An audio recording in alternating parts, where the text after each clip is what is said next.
What's up, everybody? Welcome back to the channel and another Thirsty Thursday episode. And I'm excited about today's beer, so stick around.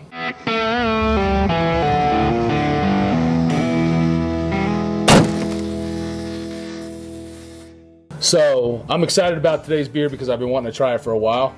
I have a couple friends that said it's really good, but I've never purchased it in the store because I'm cheap and it's pretty expensive in a 4-pack. And thank you for 99 RU grad, Justin, for dropping this off when he was home for a holiday. So this is KBS by Founders. Great brewery. Big popular beer brewery, I think, right? Staple craft brewery. Founders All Day IPA. Yep. Big popular beer. Out of Grand Rapids, Michigan. Make like lawnmower. They have like something else. There's a couple of like IPAs that they make. They have a lot of beers out. They're pretty popular in this northern area. So, breakfast stout. Yeah, so this is a big bold stout, they call it. It's got chocolate and coffee and vanilla and bourbon barrel aged. Yep. It's perfection. Yep. So I'm excited. I'm trying to get excited. 12%. 12% all day, and still have like 70 something IBUs. Well, you know, we'll see how it goes. I mean, 12%. I mean, you might be all right at 70 IBUs and not really be all that bitter. Plus, you got the coffee in there. You've got, you know, that wood flavor and that wood tone that should kind of balance all that out. So, let's see what we got. It's charbroiled. Charbroiled. No. So this is a bottle. We're gonna have to pop this. Oh, look what we got. Oh. Little custom Baggers and Brews bottle opener. Hang on. Oh, yeah. Playing? You just playing? Tips for opening a bottle. Get yourself a Baggers and Brews bottle. And it didn't work. Ching! Let's go. I'm excited. Oh, I gotta pour it. Oh. That's good. Pour me less than that. Gotta give it a taste, Holmes. Oh yeah. Let's get it on. Let's get it on. You ready for this? Yeah, it is. It's not dark. No? It's black. I mean, it is. Oh, it smells yummy. Holy cow. Bitter chocolate. Bitter chocolate coffee. It's got all the flavors of a nice, big imperial The coffee stout. smell is so strong. Like, I don't know. You think so? To me, it's like, and I'm not saying it's a bad thing, but like, you ever like brew a pot of perk coffee and then just take the lid off after you're done brewing to clean it? It just smells like, coffee grounds that was just brewed to me. Yeah, I'm not getting that. Oh yeah, how could you not? Holy cow! Definitely getting that smell you get with the bourbon barrel aged. The bourbon barrel aged stuff. I definitely get that. Yeah, it almost smells like there's a sweetness to it. I'll bet there is. It's a breakfast Kentucky breakfast stout. Ooh. Oh yeah. Chickadee cheers to Chinese chicken.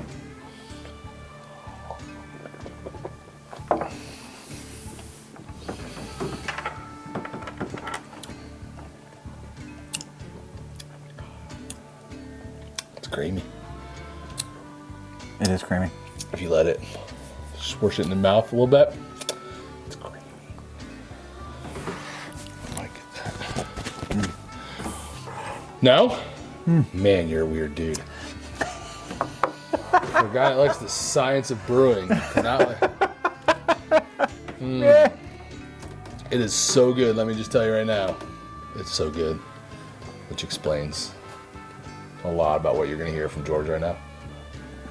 Okay, so first off, 72 IBUs. It's really not bitter at all. Is that because of the chocolate? Because of the amount of malt in there, I don't know. I don't know either, but it definitely does not come off as bitter at all to me. Some of the bitterness could have been aged out when it was in a barrel. Not as sweet as I thought it might be. I thought it'd be sweeter. Definitely dig the mouthfeel. Yes.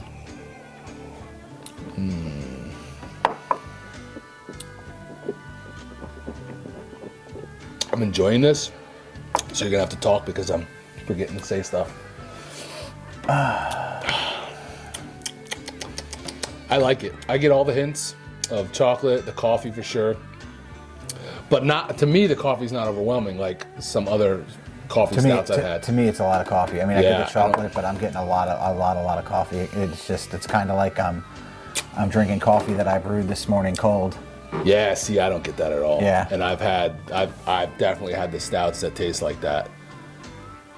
Yeah, I'm not getting it nearly as bad as I have in a lot of other coffee stouts. Here's my thing. I love bourbon.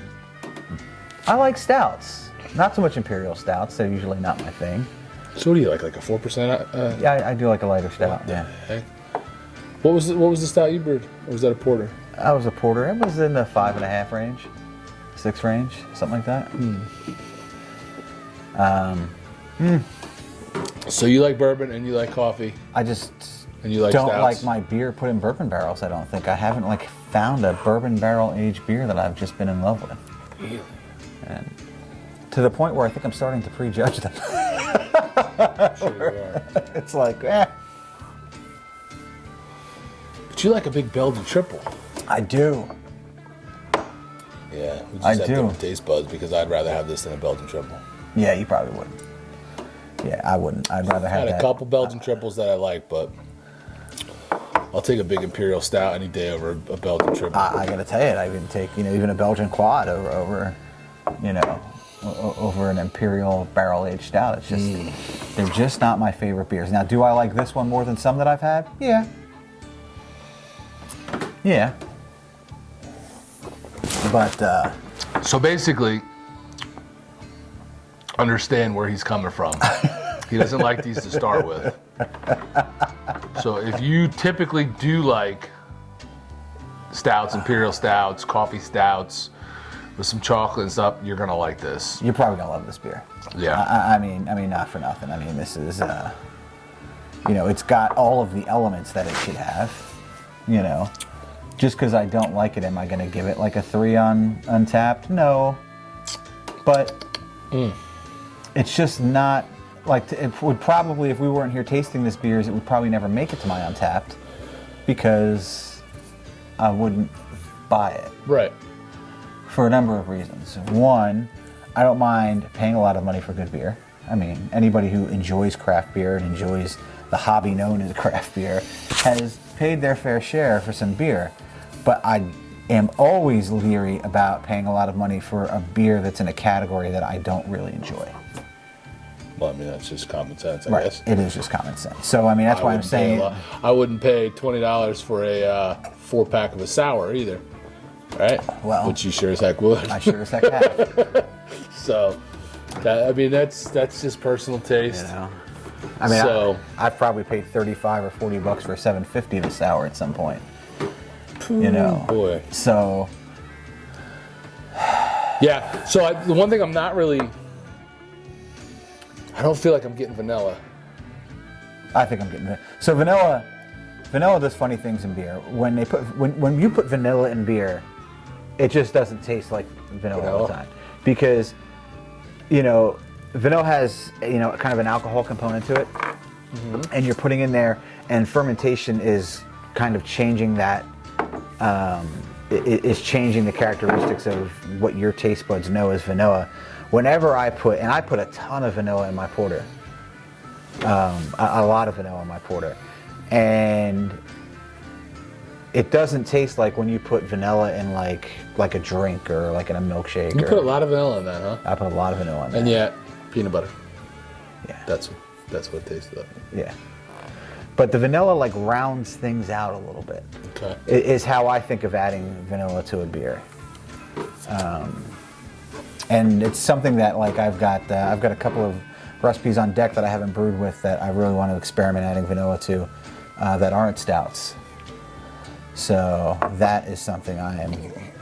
So do you think our interested in friends in doing. Nebraska would like this? Well, first off, it's not a porter. It They like porters and stouts. They like porters and stouts. So they I mean, they probably would. I mean, I don't know if they make stouts in Nebraska, so maybe they don't drink them as often. I don't know if they would. I don't know. They might. They might have an issue with the ABV. It's a big boy beer. I mean, just looking at the 12% might make one of them pass out. Yeah. Drunk. But it's a big beer. But It is again, a big beer. So 12%, I'm not getting that alcohol off that 12%.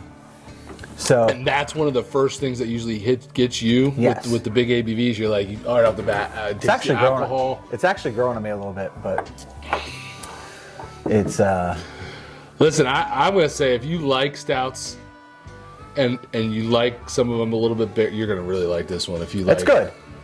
It's good. I'm enjoying it. I like it. I wouldn't mind marinating a porterhouse in it. We have a friend that it's an every time we bring up a expensive stout or a porter, they talk about something they want to cook in it, right? John and Jane. Every time it's like, oh, I would make chili. I would make this. I would. Well, I just want to drink it. Yeah, this would probably be good in some chili though. I've never put any kind of liquid in a chili, so I don't even. How are you? You ever put beer in a chili? No. You put beer in anything. I'm sure you can, since all the alcohol is going to burn off. Yeah. I had a buddy. He used to fry hot dogs, and he used to batter. But listen to this. He would batter dip the hot dogs in a beer batter. So you were getting like a beer batter fried hot dog. It was like a corn dog with beer batter. It was pretty good. Sure, it was good. I love when that foam looks like that. When that head looks like that, little brownish tinge to it. I love that. So It's a good looking beer. definitely creamier than I thought it would be. Nice mouthful.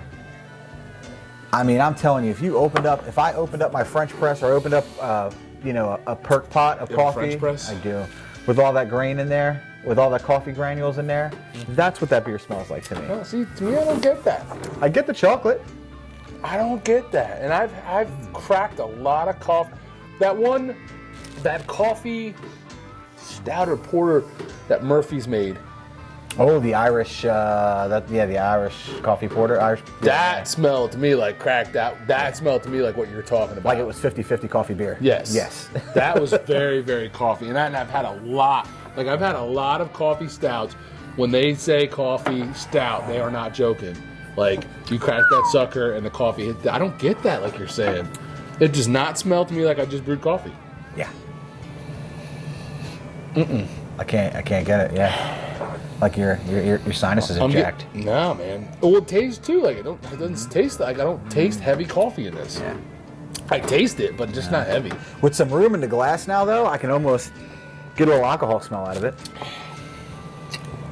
Well, I taste the alcohol. I taste it like at the end a little bit. Yeah. I'm surprised that you're not complaining about it. Yeah, I'm just not like a lot of times these 12%ers hit me in the mouth with the alcohol, man. It's just like, Ooh, I like it. I gotta say. And I'm mad that I like it because now I see this all the time and it's got that lofty price tag and I'm like, listen, you can get, and that's the thing, like this is a beer that is available over a large portion of the country. I mean, Founders is definitely available. If you're looking for like a light IPA, their all day IPA I mean, you can crush those. They're all day is great. You can crush those. If you're looking at something that tastes similar, so the Piney Princess and I like, if you're looking for something that's similar to all day but with a little more punch, the Centennial IPA. The Centennial IPA. And you got to really look at them if you see those 15 packs or whatever they come in the store because the colors and they look the same. You got to read them. Oh yeah, because the Centennial has that Centennial stamp on it. And the all day but they're both that. like the box is like green and they look the same, and you got to really make sure you read it or you'll grab the wrong one. But yeah, that's a good one for like summertime, cutting the grass, hanging outside. You don't want to get, it's like you said, it's like 4 something percent, but it doesn't taste like 4 something percent. It tastes like a legit IPA. But And anyway, again, we're off topic. Off topic, but expensive beer. However, 12%, a lot of grain, a lot of ingredients, coffee in this, vanilla in this, chocolate in this. It had to take up floor space while it aged in a barrel.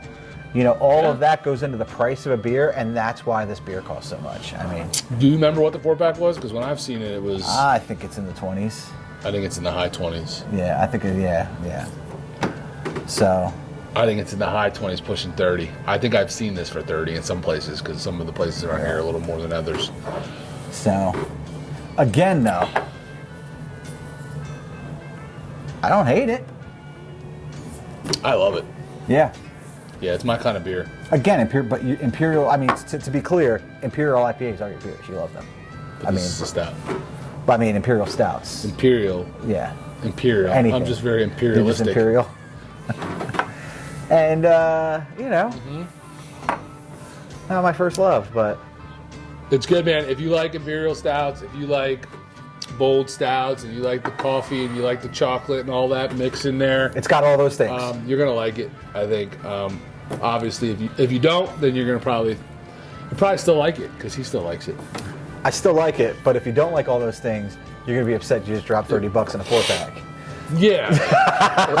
If you don't like that from the get-go, don't buy this. Don't. But if that's something that you think you would like, or you've had others similar, this is a really top-notch beer. Yeah. I dig it. Yeah, it's steak beer, red meat beer. All right. All right. Well, thanks for watching, guys. This was a fun one for me. So we'll see you on the next one. Don't forget, if you're new to the channel, so hit that subscribe button. Give it a like, hit that bell notification, all the things, I think they say. All the things. And we will see you on the next one. Cheers. Deuces.